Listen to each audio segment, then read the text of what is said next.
as I got older, I realized he had to put something in my drink because I really don't remember how I got into his room without my clothes on.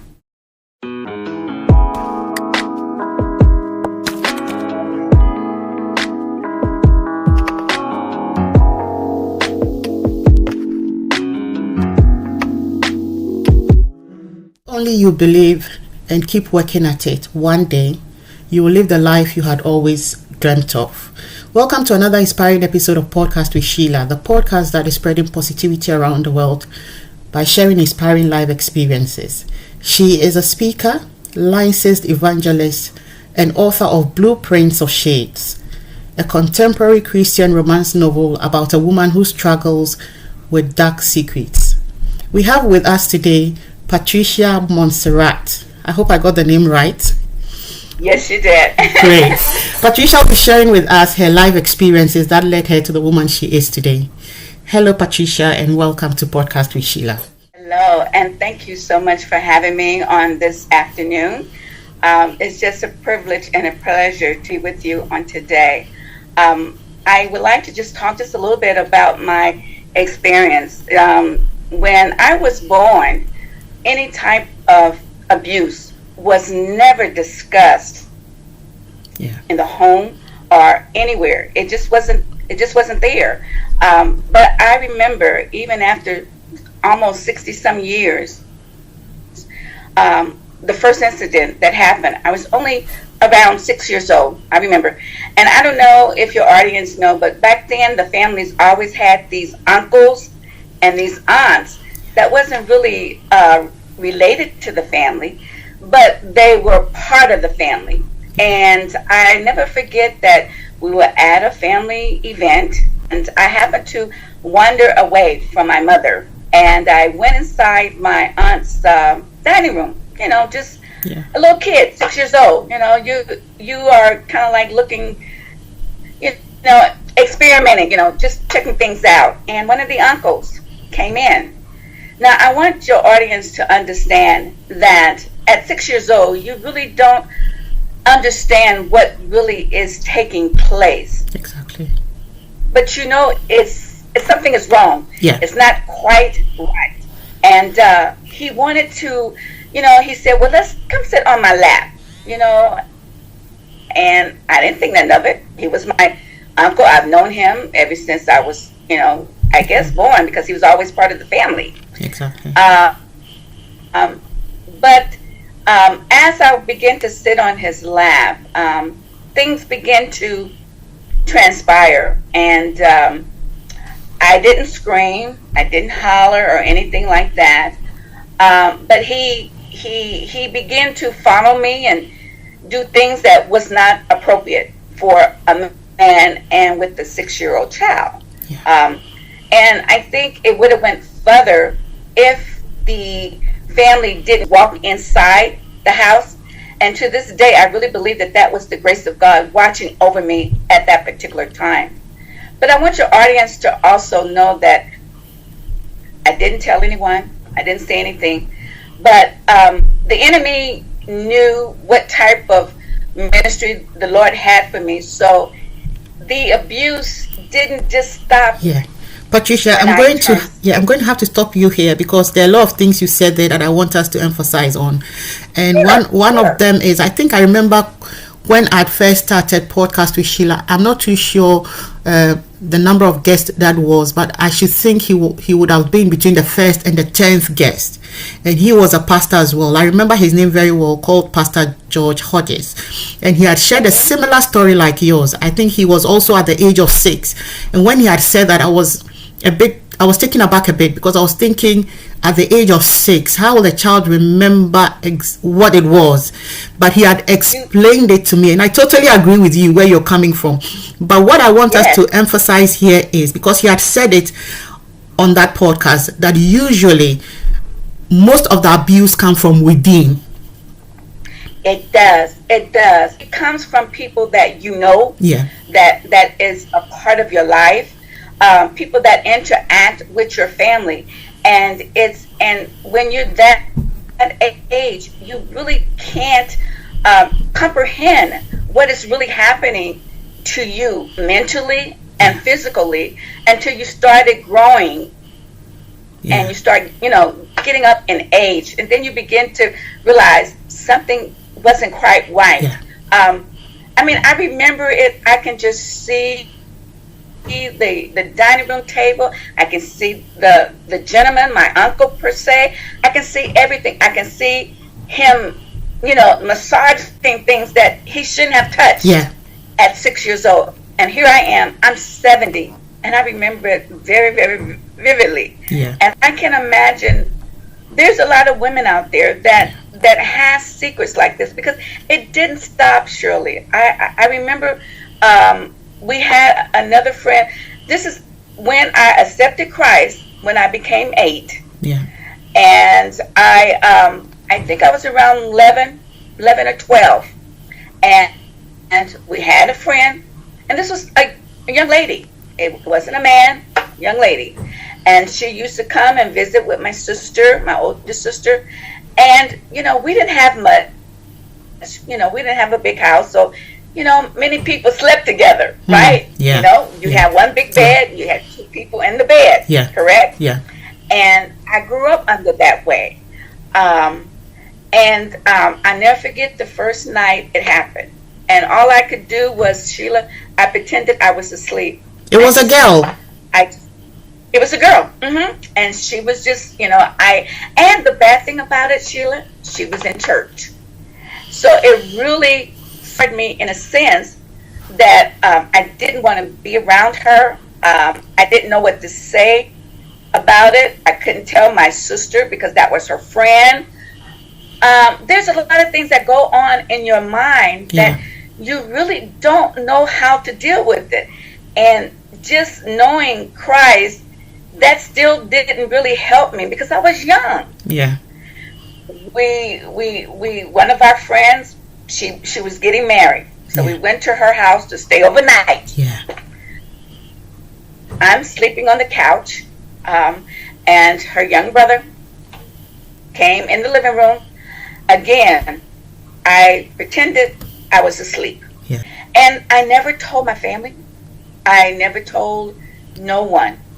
And it took a long time for me to really process a lot of things. Even in my 20s, my book is based on a young girl that accepted an innocent invitation. And that's what happened to me. He was a young minister of the church. It's really weird how things happen to you. You think that you're safe, but you're not, Sheila. I went to dinner with the young man, and he says, he was the pastor's son. I knew them. We grew up, in a sense. He said, just come by the apartment, and we can just talk. I didn't think nothing wrong with it because we were both in the church. We were both saved. We're supposed to be loving the Lord. And to this day, I don't know how it happened, but I found myself in his bed with no clothes on. Nada. Nothing on. I jumped up and I grabbed my clothes and I went running out of that apartment, putting my clothes on, running down streets. I was running on the streets of San Francisco in California. I remember the street very well. Fell Street. I was running, putting on my clothes as I'm running because he was calling me. He was calling me. And I didn't look back. I just kept running. And God again intervened. A police car drove up. And he said, do you need help? And I said, I need to call my brother. That was the night that I will never forget either. And I, through that, I began to realize that there's a lot of women that really, they have been abused some kind of way. But they are ashamed because they feel like it was their fault. Because I felt that if I hadn't went to his apartment, maybe it never would have happened. I never knew about the drug that they would put in your drink or whatever. I never knew nothing about that because, like I said, My mother, she never really discussed that. We never discussed that because the time I was growing up, that wasn't really there. Yeah. But as I got older, I realized he had to put something in my drink because I really don't remember how I got into his room without my clothes on. To this day, I don't understand how that happened. I want to chip in on this because you've talked about a lot of things, and I have personal experiences I would like to add to the things you've talked about. And one of them, which is not an experience, is just a suggestion, and we can just chip in here, is about letting our children go for sleepovers in other people's houses, or even going to a gathering and then they'll say all the children upstairs or all the children to the foyer or something like that. Just separate the children from the adults, and then the grown-up children sometimes tend to abuse the smaller children and you don't get to know. But there's a story I heard recently that my auntie was telling me about, and she would say, don't let the children go to a party and you would not have to supervise them. Don't do that. And I said, I don't even do that. Then she said, don't let them go for sleepovers. And I said, they don't do that. And she was telling me a story similar to what you just shared, with a grown-up child and a smaller child. And I remember quite recently my children's school, they had said they were doing a sleepover. I probably think the teachers thought I was weird, but I was not bothered what they thought. Because what is my child going to do in a school to be sleeping over? What are they sleeping over for? What is a school meant for? To teach the children. Now, why are you asking children to bring pillows, to bring duvets, to be sleeping over in the classroom? And imagine a class with a size of about 30 of them. How best will they be keeping an eye on these children? I don't know, but I would, because my eye won't be there, I wasn't too comfortable going by that. But I think some parents easily sign up for these things, and this is where I want us to draw, because podcast with Sheila is meant to inform, educate, and inspire. So this is where I want us to draw the line, that sometimes parents have to be very, very watchful. I think that parents of this era have become very, very lackadaisical, if I'm using the right words. Sometimes you are very quick to push our responsibilities onto people. Very quick. Yes. Very, very quick. And this it's very sad because when my daughters was growing up, I never let them spend a night over no one's house. And it's all because of what I have experienced.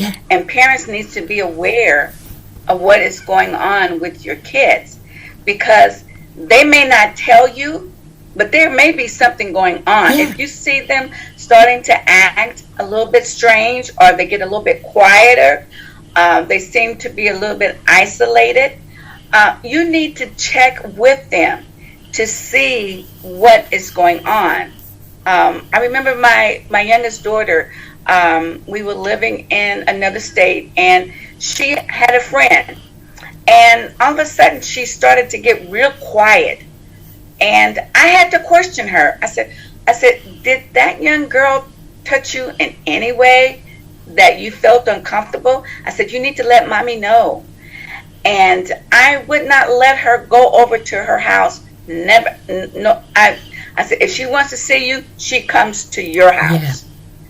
And that's the way we as parents need to be with our small kids, even our young adults. We need to teach them, because things are happening, and it happened back then, it's happening now. Exactly. Things are happening. My personal experience, which I want to chip in, not too long ago, probably be about 4 months ago, or probably 5 months, or maybe less. And my children and I, because I don't have friends at all. So finally, I made friends with somebody. I'll say she is the closest friend so far in the past 10 years. I'll say she's the only person who's been that close. And I'll go to her place with my children every weekend. We just go there to spend the time there once a week, just out of the house, spend the time with the children and all. And because we go there, we stay longer. So we tend to eat. Yes. And I'm that person. Well, I'll say that I'm glad for being that person. I see a lot. And especially when I pray a lot, I see a lot. But for some time, when this person became my friend, I realized that kind of gifting was going down. Because when I go to her and she serves me food, she was putting things in my food.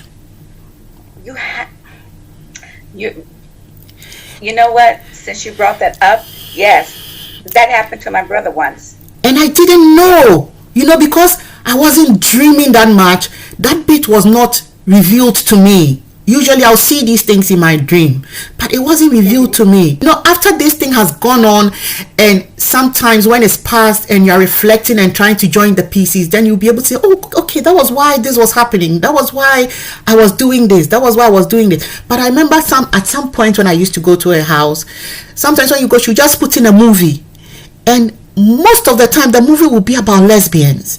So at the back of my mind, I'll be thinking, is she sending a message to me or something? Then one time her child came in and said, Auntie, as addressing me as Auntie, do you enjoy these movies? My mom likes it a lot. But I still didn't catch it. I still didn't catch the whole gist. But it was after that I had to put the pieces together. So what actually made me find her out was the last time I had gone to her place and she had cooked for me. And what she cooked was something very, very simple, which was rice porridge. And rice porridge, obviously, you don't add spices, you don't add anything. So if any strange thing is in there, you easily pick it up. So she served it to me and it tasted very funny. I said, what did you put in there? She said, oh, it's probably the milk. I said, is the milk gone off? She said, no. And I said, it tastes funny. It tasted like some herbs. It had a back taste of herbs in the food. Yes.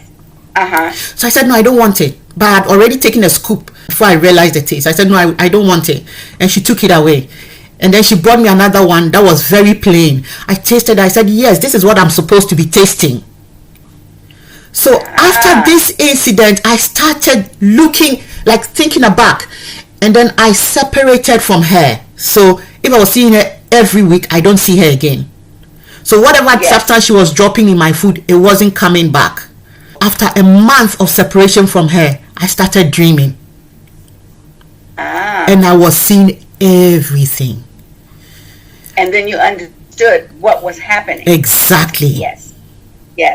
And that's why in this day world, we as women, we as children of God, we need to be more vigilant. Yes. Because the enemy, he only has a little time to do his work. Yeah. And he knows that Christ is coming back soon.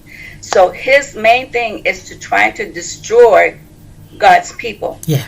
And I can see that with your ministry that you are doing, the enemy knew that. Yeah. And he was trying to really destroy what God has put in your life.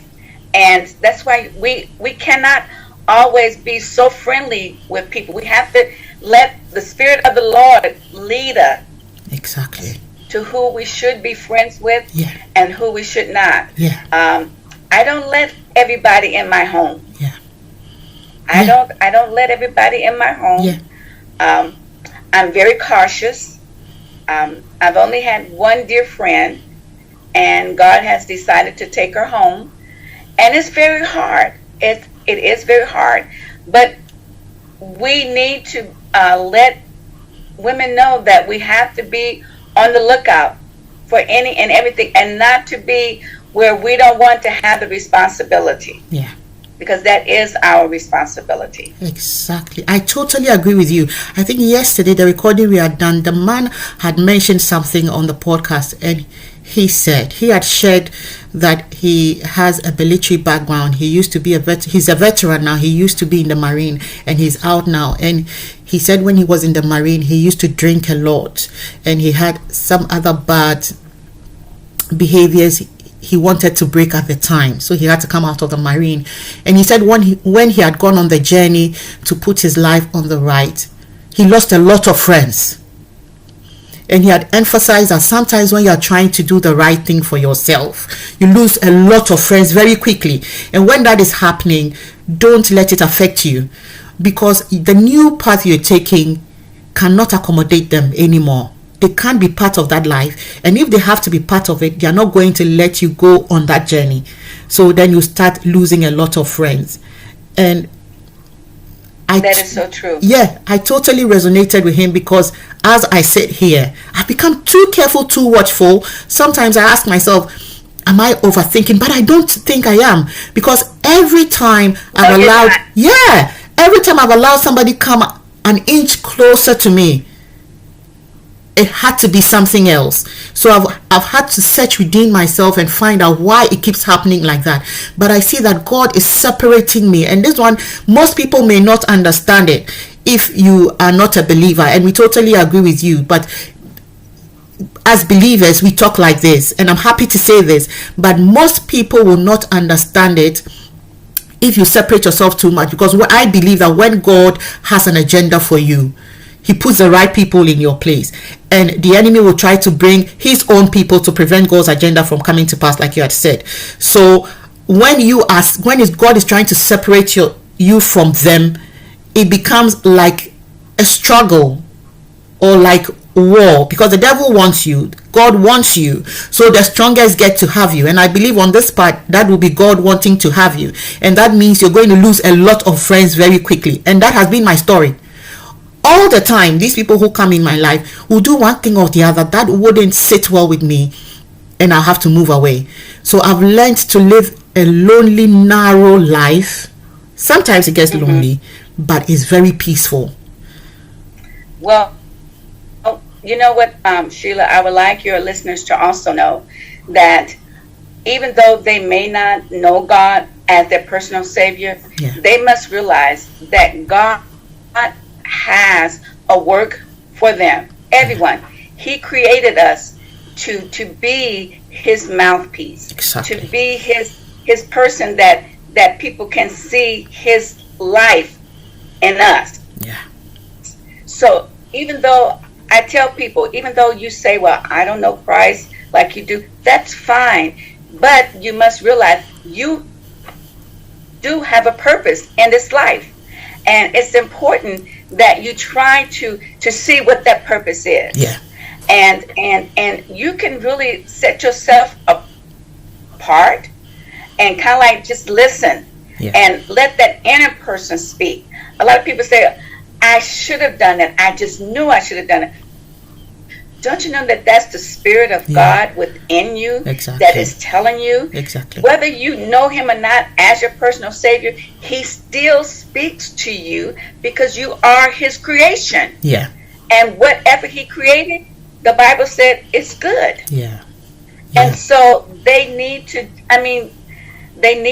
realize you do have a purpose in this life.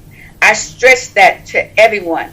Don't think that because you don't have the things that you think you need, you still have a purpose. You still is important to God. You still important to those that need you. You don't know who is watching your life, who is listening to you, and how it is affecting them. So I stress to everyone, to all your listeners, that you do have a purpose in this life. You do. You have a purpose. And you just need to just get quiet for a moment. Don't let what's happening all around you. There's so much going on that just bombard us. There's advertisement. There's the media. They're just giving us what they want us to have. But we need to just take it easy for a moment and just sit back and just listen to that inner voice. Yeah. Because we all have that inner voice. Yeah. Yeah. Whether you know Christ or not. I'm stressing this because a lot of people say, well, you know God. Yes, I do. But you still his creator. You still his creation. And he put something on the inside of you that if you just be quiet for a moment, just shut everything out, he will speak to you and he will show you exactly what your purpose is. And I tell women all the time, yes, we are resilient, but we hurt deeply. And when we hurt deeply, it's hard for us sometimes to pull ourselves up and to stand up and to say, I am going to do this. But you can. I just, I when I came to the point in this life, in my life, I have been doing seminars. I have been doing conferences for women and couples and young people. But then things, my health began to decline, and I couldn't really do that anymore. I used to go to the women's shelters. I used to pack food for the homeless and do different things like that, to try to show them that there are people out there that loves you and want to help you. And I just couldn't do that because of my health. Yeah. And honestly, Sheila, I began to ask God. I said, you know what my ministry is. How can I help your people? And he said, write a book and talk about your experience. Yeah, that will bring me to my next question, which is, I think your brief has said, again, in every 68 seconds, there's another sexual assault victim, and 1 out of 6 women have been a victim of sexual assault in their lifetime. These statistics are really, really high. What can we do what can we do as women to be able to salvage some of these situations? I always tell the women that I've talked with who have been abused. Yeah. A lot of women feel like they have to stay because either they don't have education, they feel like they don't have a job, so they stay in these abusive relationships. Yeah. And one thing about an abuser, that they will be nice at one moment, and then something will trigger, and they will become the abuser again. Yeah. So you think, well, maybe, he's nice now, it's not going to happen again. The bottom line, it's going to happen again. And I tell women, yes, it's hard, but you need to get out. You need to get out. And it's really sad, because when I talk to women that is still in that relationship, they say, well, where am I going to go? What am I going to do? I have no money. I have no family. But staying there, you're going to lose your life, because eventually that abuser would get to the point where he will not, or she will not, tolerate it anymore, and they will continue to abuse you until you will not have no longer a life. And they will take your life literally.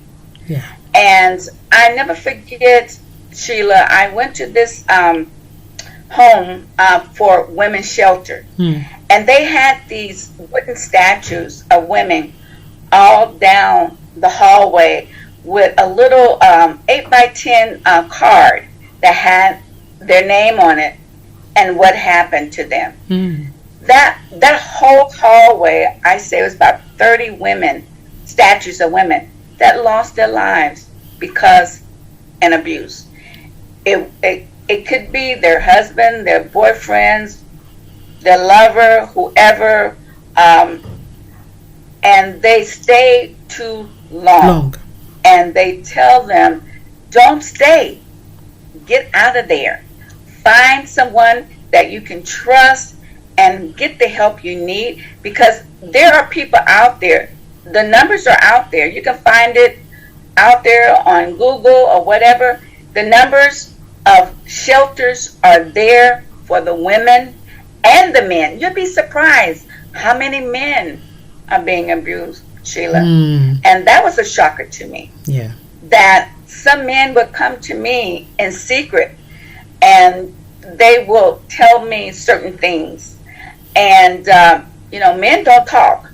Okay, you know that, right? Yeah. Men don't like to talk. Yeah. But sometimes I've had some men come and say that they are being abused, and they don't know what to do, because you don't hear about the men being abused, but there are men that are being abused.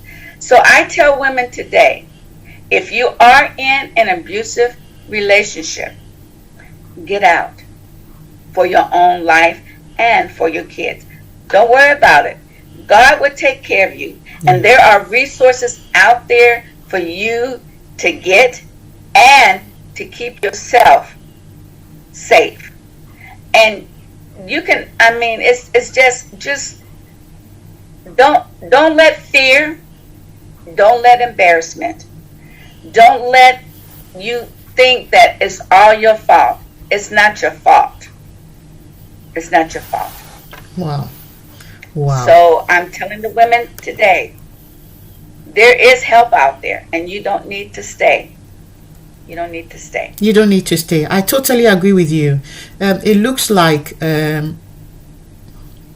abuse is becoming the order of the day. I don't know what is going on, but it looks like the devil is fighting a lot of marriages, a lot of relationships. How can anybody wanting to start a relationship or even get married be able to spot some of these red flags? Number one, you need to, if he is the type of man that always want you to give and he doesn't give back, that's a red flag. Number two, if he does not respect you in a way that when he comes to pick you up, he cannot come to the door, that's another red flag. Because that lets me know you don't respect me as a person. Exactly. As a woman, or as a person that you care about. Because I feel that if you really care about me, you will come to my front door and pick me up. You will not honk your horn or sit out there and wait for me to come to the door. No, you come to the door. That's another red flag. Another red flag is that if he begins to talk about how he's going to do this, he's going to do that, and you're nowhere in the conversation, you're nowhere in the equation, that's another red flag. So I try to tell the young women, know who you are, and then respect yourself. And you don't have to be the type of person that have to depend on a man. Be you. Respect yourself. And when you do that, then they will see, okay, well, she know who she is. And a lot of times women get married for the wrong reason, Sheila. They think that getting married will solve all their problems. Yeah. And it doesn't. It just adds on. So I tell the young women that when you start dating, be sure you date for long. You date them because when you see them, they're not going to show the real them while you're dating. Yeah. So think of things that you can do that will show who they are. Just don't go out to dinner or anything like that. Ask him, could he come over to your house for dinner, and see how he interacts with your family. That's another red flag. Because if he doesn't really interact with your family, then that lets you know that there's something there. Yeah. So I always tell him, look out for different things. If he does not respect you, that's a red flag. I tell him how my husband, even now, after 43 years, do you know he still opens the car door for me? Really? And yes, he opens the car door for me. And I will sit there. I will not move until he comes around and opens up the door. But you start that as you are dating. You understand what I'm saying? Yeah. You don't be so quick to open up the door. See if he is going to open up the door. We would like to say a massive thank you for coming on Podcast with Sheila today. If you've been listening in, this is season 2, episode 92 of our podcast series, where we bring seasoned guests with inspiring real life stories to share with us. Do not miss out on all these lovely experiences. Subscribe and be notified when a new episode is released. Whilst at it, please drop us a rating. We have a video presentation of this episode on our YouTube channel. Just search for Podcast with Sheila on YouTube and you will find us. Our prayer for you this week is that you live the best of your life worry-free. Together, we will make the world a better place. Until we meet again, have a brilliant